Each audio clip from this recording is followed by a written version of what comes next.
Community Cats podcast. Ready? Let's go.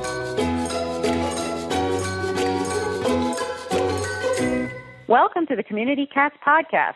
I am your host, Stacy LeBaron. I have been involved helping homeless cats for over 20 years with the Merrimack River Feline Rescue Society. The goal of this podcast is to expose you to amazing people who are improving the lives of cats. I hope these interviews will help you learn how you can turn your passion for cats into action. Today, we are speaking with Diane Blankenberg. Diane is the CEO and principal consultant for Humane Network, a national consulting organization dedicated to helping humane organizations and animal services agencies across the U.S. increase animal life-saving in responsible and sustainable ways. She was formerly the Community Programs and Development Director for the Nevada Humane Society, helping the organization reach and maintain a community-wide live release rate of over 92%. Diane also co-developed and co-facilitates the online life-saving centered Animal Shelter Management Certificate Program at the University of the Pacific. She has more than 13 years of experience in animal welfare and sheltering, and 25 years of experience in business consulting, facilitation, training, and coaching. She has a master's degree in business administration from the University of San Diego. Diane, I want to welcome you to the show. Thank you so much for having me. You've got incredible background and bio, but going back, how did you get started in animal welfare and an interest in community cats? Well, it's probably a typical response that a lot of people have in that they just love animals, and I always have. But as far as actually getting into the field as a career was one of those by-chance situations that maybe wasn't so much by chance. But I was on a family reunion in southern Utah and discovered Best Friends Animal Sanctuary, visited in the middle of a snowstorm, went home and decided I wanted to work for them. And I started looking for positions and wanted to use my business background in order to help a cause that I truly believed in. And it was only a few months later that I'd actually packed up and moved there, and that started my new career in animal welfare. Then I got very involved after that with Katrina Rescue down in New Orleans, Alley Cat Allies, and that's where I really got even more exposed to the cat side of our field, especially community cats. And I ended up running a cat rescue camp for them and then staying on for another year to help with local NR efforts in the community as they recovered from that disaster. Could you explain a little bit more about what one of those camps looked like? And I also understand that you had been down to Louisiana a few weeks ago, and I'm just wondering, are there comparisons, or is it by far a totally different scenario in the two situations? Yeah, it's a great question, and I have to say last week it certainly brought back memories, but they were quite different. When I was working at the rescue camp, but it was the only one for cats, that Alley Cat Allies was sponsoring about an hour north, actually, of New Orleans. We set up a camp on the property of a supporter of Alley Cat Allies, and she allowed us to erect large tents that we used as a cat shelters. And we had a small building on the site that we kind of used as our office, but people basically camped out on the property, and we were responding to people who were in need of help in trying to get back into their neighborhoods and their homes where they had left animals, and especially we were obviously responding to cat calls. So the authorities weren't letting them back, and we would go in and actually had permission to go into their homes and attempt to find the cats. We also had other cats brought to us by other people, and especially other organizations that were doing rescue work. So we cared for them and worked the best we could at finding the homes and the owners to be able to have the cats reunited with them, which was obviously one of the coolest things about the whole experience. Those that we couldn't reunite, we found homes placement for and still continue to try to reunite as long as we could. So we ended up, I think, with handling about 360-some cats there. The difference between that and the situation I saw last week after the floods in the Louisiana area is that people were able to get back into their homes much quicker. The flooding was specifically from the rivers themselves and not the levee breaches that we had in New Orleans and the flooding that stayed at a certain level for a substantial period of time.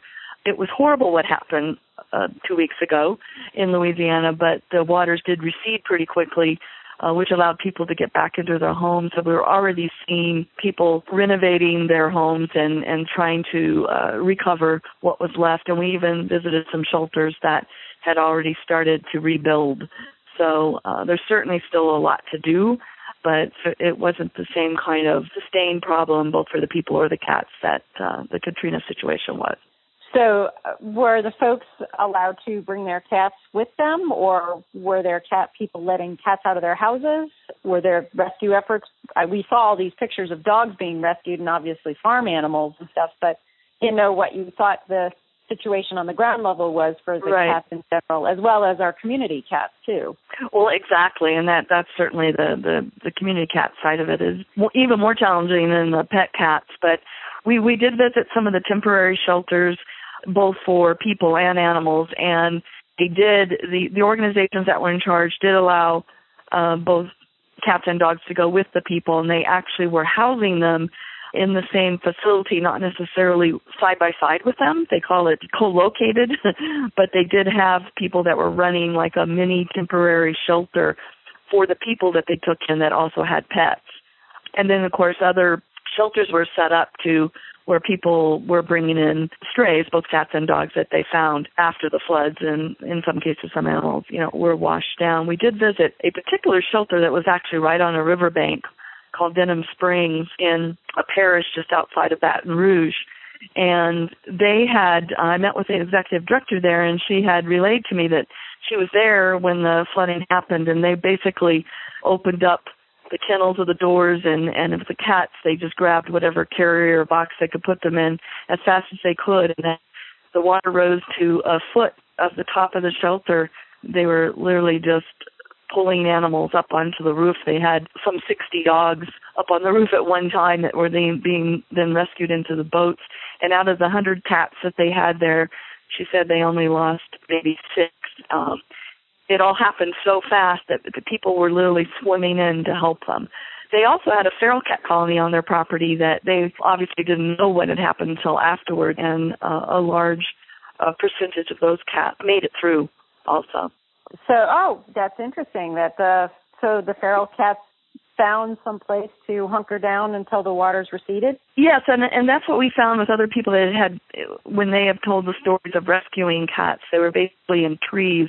I saw this one kitten that said it was days later that had been apparently in this tree for days and certainly through the flooding, but had managed to survive. So, and we worked with some groups that are in the area, and they were basically going around to various locations that they were already very familiar with and trying to assess the situation and make sure as best they could that the animals were okay, but also that the people that were caring for them had food and whatever else they might need to continue that care. So basically, after the water receded and people are starting to move back into the community, the important part is to reestablish a feeding routine and some sort of sheltering to basically lure the cats back out to get them sort of back into that normal cycle and system, so that then you can see how the cats are doing and how many made it through it okay. Right. And we did visit a few sites and actually with some caregivers, talked with some caregivers that just to see what the situation was. And, of course, we were looking mostly in our trip there to how else Allied Allies could help. What could they do to help make a difference and support the recovery process. We met with one caregiver that was in a trailer park, and he basically was the caregiver for the entire park. And he was quite certain the cats normally hang out under the trailers. He was certain he'd lost a few, but there still were quite a few there. So, yes, it was trying to obviously assess the situation when they're not, they're still kind of, like you said, recovering from the whole event. And it's, a scary process for them. And I know that when I was working down after Katrina, there were some cats, or a lot of cats, that people thought were totally feral that turned out not to be. Actually turned out to be pet cats, but after they'd gone through the ordeal, it certainly traumatized them quite a bit, and they were not acting in a very friendly way at the time, which was totally understandable. I thank you so much for taking the trip down to Louisiana and assessing the events there. And it seems like we're sort of at a loss in terms of helping community cats at such a time, because we're so dependent on them being independent and figuring out really the best solutions. So I figure they're probably smarter than we are in handling these scenarios. Well, they are pretty amazing in their survival instincts. And one of the things that we're continuing to work with Ally Cat Allies on is what can be different in the future to be able to help them, the community cats, that is, quicker and better, because they're often ones that are not part of the plans many times, and we're looking to what can we do with the groups down there and the existing coalitions to create some kind of process that would help us or whoever is involved to assess the situation with them faster and get help for them as needed after something like this happens. Yeah, so, distribution tree for emergency response, like right immediately after, so the caretakers get access to the rebuilding supplies and food within hours or whatever, Exactly, or even where are the locations? I mean, it's not something you normally have a database on all the locations for a variety of reasons, but if there was some central trusted place you could go to that where people could post what was needed, because there were a lot of people that wanted to help, and you don't have necessarily the knowledge to know where to help as far as the community cats. It's challenging with the pet animals, but it adds obviously a layer of difficulty with the community cats. Yeah. But they're equally important to us. So totally. I'm going to turn the tables a little bit, and if you can tell me some background on the program that you have at the University of the Pacific. Oh, absolutely. We now just started our fourth round of the shelter management program online through the University of the Pacific. It's certainly for people who want to or are managing or want to support shelters in the future, and it also is really focused on the life-saving aspects of sheltering. So what are the programs and the operations that be in place in order to maximize life-saving? Bonnie Brown and I, my business partner, started this program, as I say, about 3 years ago, and we put together the curriculum and actually we're teaching and facilitating all the courses. And we did it because we saw a need in our field for more leadership, more people to come into it that wanted to obviously lead shelters, but also wanted to focus on life-saving programs. And it just seemed like every time there was an opening, you're either taking somebody from an existing shelter or bringing somebody in that, really didn't have any knowledge in the field. So we were trying to give people an opportunity to learn more and also to be able to give them some way to show their expertise when being considered for positions.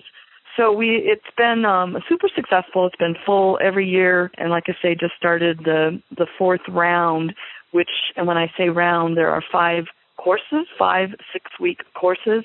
The first one is leadership. The second one is shelter operations. The third is community program development. Fourth is animal health and clinic operations, and the fifth is marketing and development. Students do not have to take it in a particular order. They don't even have to take all of the courses, only if they want the certificate. So some people come in just for a particular subject area, and even though the round has started, the second will be starting up on October 10th, which would be shelter operations. We will start around immediately after this one ends, so even if you start in the second course, you can take the first course right after you finish the last of the original round. So basically what we've done with these courses is to bring in experts and best practices and industry standards from organizations all over the country and be able to put it into one package so that people can have access to what is currently working and to the people who are currently making it happen. So we try to share, the various issues and hopefully both sides of issues. And again, what are the kind of industry best standards? So we've gotten a lot of great feedback on it. We update it regularly and try to keep it as new and fresh and real as possible. And now, let's take a moment to listen to a few words from our sponsors. Ready to make a big difference for cats in your community? We've got an exciting opportunity that can jumpstart your efforts. The Community Cats Podcast has launched Community Cats Grants. When you qualify for this innovative program, you'll gain valuable knowledge about how to raise funds for your spay-neuter efforts. Plus, we'll match the funds you raise up to $1,000, doubling your ability to make a difference for cats. Fundraising doesn't have to be scary. We'll be with you every step of the way. Check it out. You can find all of the details on the Community Cats Podcast website under our education menu. Let's join forces to make the world a better place for community cats. Have you followed up with any of your graduates to see where they have gone to work?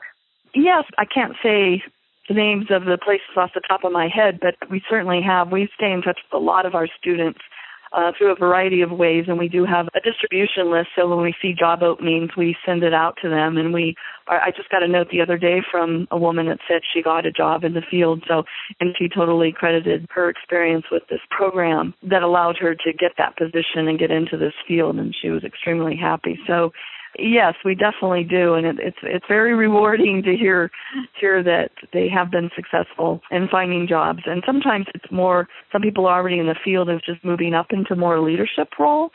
So, and we try to help them with knowing what's out there and making some of those matches.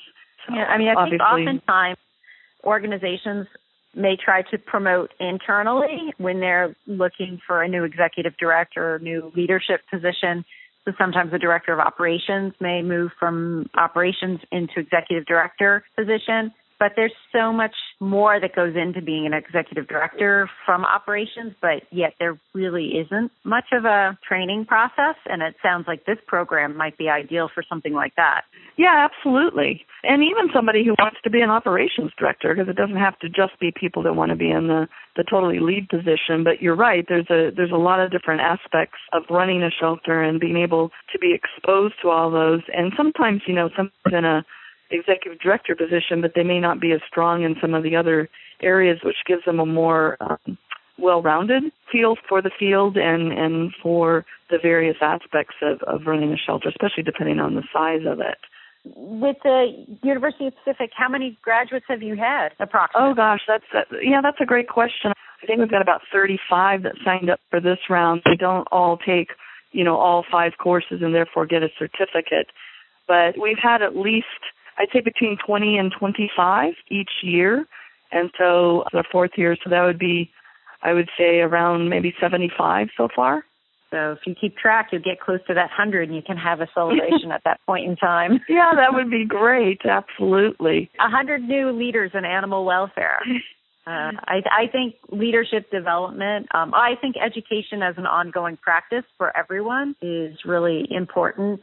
Always trying to learn new things and reach out. And as you said, you don't have to commit to the whole process. You could just try it out and see how it works. Online, you don't have to drive anywhere, so you can't do that. And I love online learning. So yeah, absolutely. And we've had students from all over the country, and we've also had international students, which has been fun to compare some of the practices and standards in other countries too. So it is easy. We do accommodate, even when we're providing some of our expert sessions, we do WebEx sessions, but even if there are times that people can't participate easily, we record everything so that anybody can access it at any time that's in the program. If people are interested in finding out more about the courses or reaching out to you at Humane Network to find out more about your experiences in Louisiana, find out more about Humane Network, or just ask you, any questions, how could they find you? Well, humanenetwork.org is our website, and you can certainly find out more about our services on there. And there's also information about the shelter program, and there's a link into the University of the Pacific that can even give you more details regarding costs and dates, etc. Also, info@humanenetwork.org comes directly to me, and I'm certainly happy to answer any questions specifically that anyone might have. We are constantly working with new shelters all over the country, and not just shelters, but any kind of animal welfare organization that just might need any kind of help in increasing their life saving. And sometimes it's directly and sometimes it's indirectly. So we might help with implementing specific programs, or it could be just helping with strategic planning or improving cost efficiency so that ultimately it can work towards greater life saving. Excellent. And is there anything else you'd like to share with our listeners today? Just that we're in this because we really, obviously, I hope it's obvious that we love the cause, and we want to not only help the animals, but we want to help the people that help the animals. So I didn't mention this earlier, but that was my pre-animal background was organizational behavior. So to me, it was ultimate of being able to bring these two fields together. So how do we as people become more efficient and more effective and work together better in order to be able to be of better service to the animals? So happy to talk to anybody anytime just about what their needs are and how we might be able to assist them. And hopefully people will reach out and hopefully we can point them in the right direction even if we don't have what they need. Diane, thank you so much for being a guest on my show, and I look forward to having you on in the future. Well, thank you so much. It was certainly my pleasure, and I appreciate all that you do for the community cats of our country. Thank you for listening to the Community Cats Podcast. I would really appreciate it if you would go to iTunes, leave a review of the show. It will help spread the word to help more community cats.